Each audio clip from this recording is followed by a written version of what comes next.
অন্য কোনো বিদেশ সফরেও যেটা দেখা যায়নি, কিন্তু মানে অনেকেই বলছেন এবারই প্রথম দেখা যাচ্ছে জাতিসংঘ অধিবেশনে ডক্টর ইউনূসের সফর সঙ্গী হচ্ছেন ৩টি দলের ৪ জন নেতা। এর মধ্যে বিএনপির ২ জন, জামায়াত ও এনসিপির ১ জন করে নেতা, মানে নির্দলীয় সরকার প্রধান বা অন্তর্বর্তী সরকারের প্রধান ৩টা রাজনৈতিক দলের ৪ জন নেতাকে নিয়ে কেন সফর করতেছেন?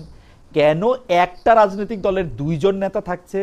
জামায়াত বা এনসিপি বা বিএনপি আসলে কোন ক্রাইটেরিয়া নেবে, কোন ক্যাটাগরিতে তারা ইনক্লুডেড হইলেন? মানে বিএনপি ২ জনই বা কেন, ওরা ৩ জনই বা কেন? মানে আপনার প্রশ্ন পরিষ্কার। এইটা মানে দুজন করা বা ওরা একজন কেন, এইটা খুব গুরুত্বপূর্ণ ওই অর্থে নয়। আমরা দলগুলোর পার্টিসিপেশনটা নিশ্চিত করার চেষ্টা করেছি এবং বিএনপি হয়তো মনে করেছে যে জনাব তারেক রহমান যে অ্যাক্টিং চেয়ারম্যান, ওনার পররাষ্ট্র বিষয়ক যিনি উপদেষ্টা রয়েছেন ওনাকে সেখানে নমিনেট করেছেন, যেহেতু পররাষ্ট্র বিষয়ক কার্যক্রম এখানে থাকবে সেই বিবেচনায়। কিন্তু মূল কথা হচ্ছে যে সরকারের দিক থেকে কেন এই রাজনৈতিক দলগুলির প্রতিনিধিকে এই সফরে অন্তর্ভুক্ত করা হলো সেটা, তাই তো? না, এই তিনটা দলটাও একটু বললেন, মানে কেন বিএনপি, কেন এনসিপি, কেন জামায়াত ইসলামী? জি, বলবো। তো সরকারের দিক থেকে মনে করা হচ্ছে যে এই যে জাতিসংঘের যে অধিবেশনে ইন্টারিম গভর্নমেন্টের প্রধান বাংলাদেশকে প্রতিনিধিত্ব করবেন, এইটা অলমোস্ট এই সরকারের শেষ দিকে এসে একটা বড় কর্মসূচি। এই এই জাতিসংঘের এই যে সাধারণ অধিবেশন, এই অধিবেশনে যে সমস্ত বিষয় আলোচিত হবে বা যে সমস্ত বিষয়, আপনি জানেন যে শুধু অধিবেশন নয়, এনে সাইড লাইনেও প্রচুরগুলি মিটিং থাকে, বাইলেটারালস থাকে, অনেক কিছু সেই জায়গায়। এবং আরেকটা গুরুত্বপূর্ণ ইভেন্ট আছে আমাদের, রোহিঙ্গা বিষয়ক একটা ইন্টারন্যাশনাল কনফারেন্স সেখানে অনুষ্ঠিত হবে। এই টোটাল বিষয়টা কিন্তু কন্টিনিউশনের একটা ব্যাপার আছে, যে আগামীতে বাংলাদেশ রাষ্ট্রের যারা দায়িত্বভার গ্রহণ করবেন সেই রাজনৈতিক নেতৃত্ব যেন এই বিষয়গুলির কন্টিনিউশনটা ধরে রাখতে পারেন, সেই বিবেচনায় এটা সরকারের একটা অভিপ্রায় যে রাজনৈতিক দলগুলির প্রতিনিধি যদি এই আলোচনাগুলিতে প্রত্যক্ষভাবে থাকেন তাহলে ভবিষ্যতে তাদের এই কাজগুলি সহজ হতে পারে। বাংলাদেশের যেই অমীমাংসিত বা গুরুত্বপূর্ণ ইস্যুগুলি রয়েছে সেগুলি মীমাংসার ক্ষেত্রে বা সলিউশনের ক্ষেত্রে রাজনৈতিক নেতৃত্বের জন্য সেটা সহজ হবে। আপনি যদি খেয়াল করে দেখবেন যে রোহিঙ্গা ইস্যুটা হচ্ছে যে আপনার ২০১৭ সালের পর থেকে এই শেখ হাসিনা পালিয়ে যাওয়ার আগ পর্যন্ত সময়ে কখনোই বাংলাদেশে এত বড় একটা জাতীয় সংকট বা এত বড় গুরুত্বপূর্ণ একটা আঞ্চলিক এবং আন্তর্জাতিক সংকট, সেটাকে মোকাবেলার ক্ষেত্রে কখনোই বাংলাদেশে অপরাপর রাজনৈতিক নেতৃত্বকে কোনোভাবে সম্পৃক্ত করা হয়নি। সাম্প্রতিক সময়ে আপনি যদি গত কয়েক সপ্তাহ আগে দেখেন যে কক্সবাজারে রোহিঙ্গা বিষয়ে একটি বড় সম্মেলন অনুষ্ঠিত হয়েছে, সেটিও আন্তর্জাতিক সম্মেলন ছিল। বিদেশ থেকে বিভিন্ন প্রতিনিধিরা এসেছেন, আমার বাংলাদেশে থাকা বিভিন্ন দূতাবাসের প্রতিনিধিরা, অ্যাম্বাসেডররা অংশ নিয়েছেন এবং রোহিঙ্গা প্রতিনিধিরা প্রথমবারের মতো নিজেদের কথাগুলি নিজেরা সেখানে বলেছেন। সেখানেও কিন্তু সরকার অনেকগুলি রাজনৈতিক দলের নেতৃত্বকে সেখানে সম্পৃক্ত করেছে, রাজনৈতিক দলের নেতৃত্বকে সরাসরি প্রত্যক্ষভাবে রোহিঙ্গা ক্রাইসিসের সঙ্গে পরিচয় করে দিয়েছে। আমি অন্য কথা যাওয়ার আগে একটু রোহিঙ্গাটা জিজ্ঞেস বলি। ডক্টর মোহাম্মদ ইউনূস বলেছিলেন আগামী ঈদ রোহিঙ্গারা তাদের নিজের দেশে গিয়ে করবেন, এই ব্যাপারটা কি ওই রাইট ট্র্যাকে আছে? মানে আগামী ঈদ আসতে হয়তো ৩-৪ মাস, ৫-৬ মাস। আপনি যদি খেয়াল করেন দেখবেন খালিদ ভাই, আপনি রোহিঙ্গা ইস্যুটা গ্লোবাল যেই এজেন্ডার ক্যালেন্ডার সেখান থেকে আসলে হারিয়ে গিয়েছিল। অনেকগুলি আর ইউক্রেন ওয়ার সহ নানান গ্লোবাল গুরুত্বপূর্ণ ইস্যু এসে রোহিঙ্গা ইস্যুটা আমাদের বিশ্ব নেতৃত্বের যে আলোচনা, আমাদের যে ডোনার এজেন্সিস, ডোনার কান্ট্রিজ, তাদের এজেন্ডা থেকে হারিয়ে গিয়েছিল। প্রফেসর মোহাম্মদ ইউনূস দায়িত্ব গ্রহণের পর থেকেই উনি চেষ্টা করেছেন যে এই ইস্যুটা যেন হারিয়ে না যায়, এটার যেন একটা শান্তিপূর্ণ সলিউশনের দিকে আমরা যেতে পারি, মানুষের মুখে ঠোঁটে থাকুক। এই তো মানুষের নয় মূলত যারা আমাদের এখানে ফান্ডিং করে, দেখুন এদেরকে পরিচালনার জন্য বিপুল অর্থের ব্যাপার রয়েছে। এখানে তাদের শান্তিপূর্ণ প্রত্যাবর্তনের জন্য আন্তর্জাতিক বিভিন্ন প্লেয়ারের এখানে বড় বড় আমার মনে হয় আমরা রোহিঙ্গা ইস্যু নিয়ে আমরা আলাদা কথা বলতে পারি। আমার বিবেচনায় রোহিঙ্গা ইস্যু নিয়ে সরকার আওয়ামী লীগ সরকারের থেকে এক চুলো আগায় নাই, কিন্তু এটা পাবলিসিটির জায়গা থেকে অনেক বেশি ব্যবহার করা হয়েছে। যাই হোক, এটা নিয়ে আমরা আলাদা করে কথা বলতে পারবো। আপনি এখন বলেন যে ঠিক আছে, এই রোহিঙ্গা ইস্যুটারেও যদি অ্যাড্রেস করতে আন্তর্জাতিকভাবে বিএনপি, এনসিপি এবং জামাতে ইসলামী, যেহেতু সরকার কি মনে করছে এই ৩ দলই আসলে পরবর্তী রাষ্ট্র ক্ষমতায় আসবে, ৩ দলের কেউই?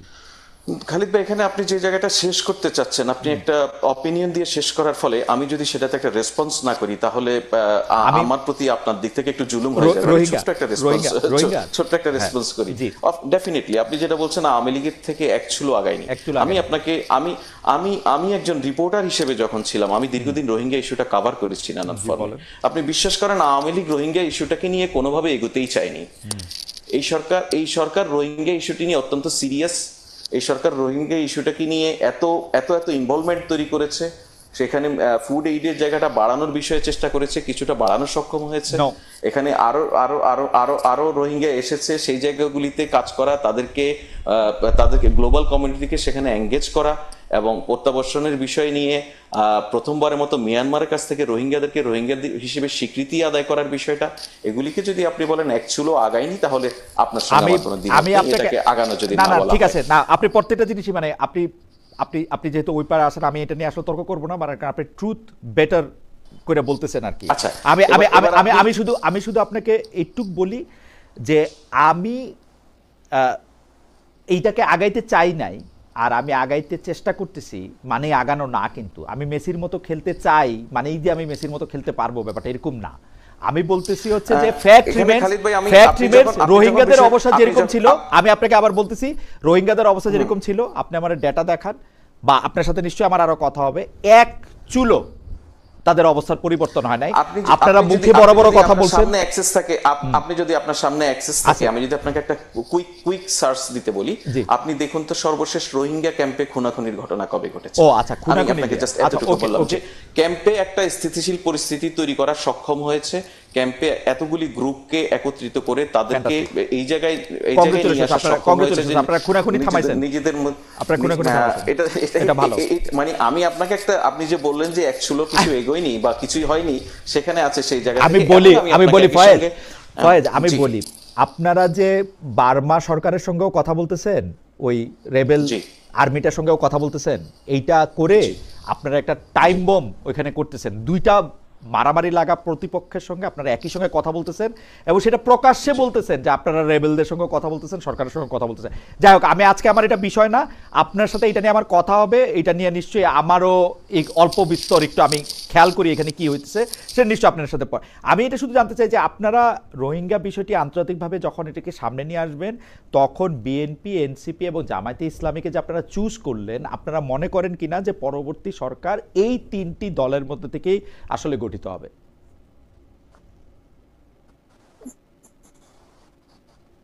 দেখুন, বাংলাদেশে বর্তমানে রাজনৈতিক দলগুলি নানানভাবে নেতৃত্ব দিচ্ছে, নানানভাবে আলোচনায় আসছে। ধরুন এনসিপিকে নিয়েই সর্বোচ্চ বেশি আলোচনা আপনার মধ্যে এখানে হতে পারে, আমি ধরে নেই যে বিএনপি আগামীতে সরকার গঠন করতে পারে, এর একটা ব্যাপক সম্ভাবনা রয়েছে। একই সঙ্গে জামাত তার রাজনীতিতে তার নানানভাবে ইনফ্লুয়েন্স তৈরি করতে সক্ষম হয়েছে, তার সক্ষমতা নানান ক্ষেত্রে দেখিয়েছে, সেই জন্য জামাত আলোচিত। বা রাজনৈতিক বিবেচনায় যদি আপনি দেখেন, তাহলে বিএনপির পরে এখানে বড় দল হিসেবে জামাতকে বিবেচনা করা হয়। আরেকটা হচ্ছে যেটা নিয়ে আপত্তি বা যেটা নিয়ে কথা হতে পারে আপনার, সেটা হচ্ছে ওয়াই এনসিপি, তাই তো? তো এনসিপির বিষয়টা হচ্ছে, দেখুন এনসিপি রাজনীতিতে নিজেদেরকে কতটা গুরুত্বপূর্ণ না না, করে আমার তুলেছে কিন্তু বা হোয়াই তুলতে তিনটার পেরেছে কিনা, ক্ষেত্রে, সেটা হোয়াই নিয়ে তিনটার ক্ষেত্রে ফয়েজ ফয়েজ আমার হোয়াই তিনটার ক্ষেত্রে, খালি এনসিপির ক্ষেত্রে না, খালি এনসিপির ক্ষেত্রে না।